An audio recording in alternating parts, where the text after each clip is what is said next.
Hello everyone, welcome to Zero to Hero Kubernetes series, episode number 6. Here we'll speak about Kubernetes services.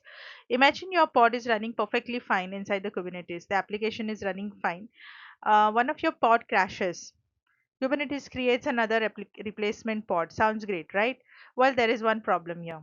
The new pod gets a completely different IP address, and this will make it difficult for the users to know the application.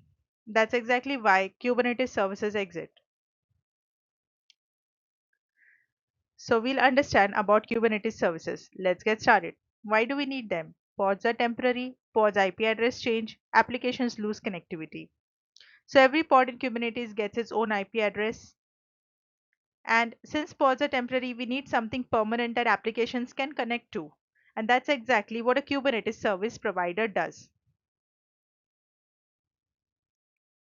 What is a service? A Kubernetes service acts as a stable network endpoint for a group of pods. So instead of directly connecting to pods, user connect to the service and then the service will forward this traffic to the healthy pods behind the scenes. So you can think like services are receptionist in an office. Visitors don't know which employee to meet. So they simply talk to the receptionist and then the receptionist directs them to the right person. Similarly, users talk to the services and then the services will route the request to the correct pods. Thus, this gives us a stable IP address, a DNS name, and a built-in load balancing. How do they work? This answer is very simple. The answer is labels and selectors. Let's say if a pod has a label called app equals nginx. So your service can use a selector with the same label and automatically find all the pods that matches to this label and then include them as endpoints for the service. So whenever new pods create with the same label, they will automatically get added. Whenever pods are deleted, they will automatically get removed. So no manual updates are required. This makes services dynamic and highly scalable. Now, what is a cluster IP service? The first service type is cluster IP.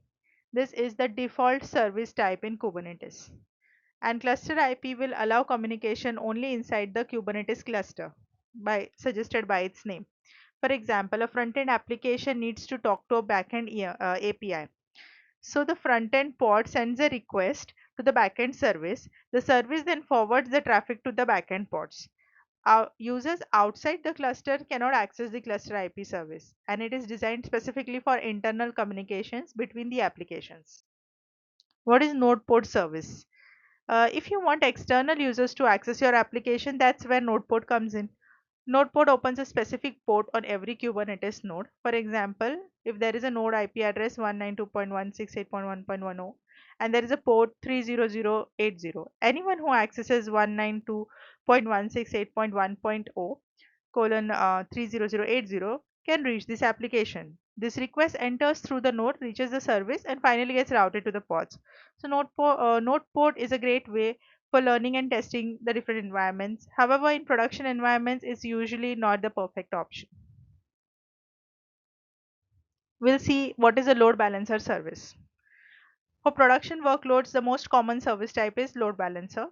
So when we create a load balancer in platform like Azure, AWS or Google, Kubernetes will automatically provision an external load balancer. And the flow is like internet traffic reaches load balancer forwards it to the service, and service distribute the traffic across the different pods. Now this setup is usually good because it will provide high availability, scalability and fault tolerance.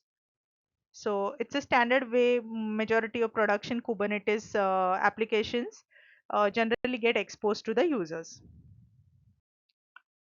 So what did we learn? Let's have a quick recap.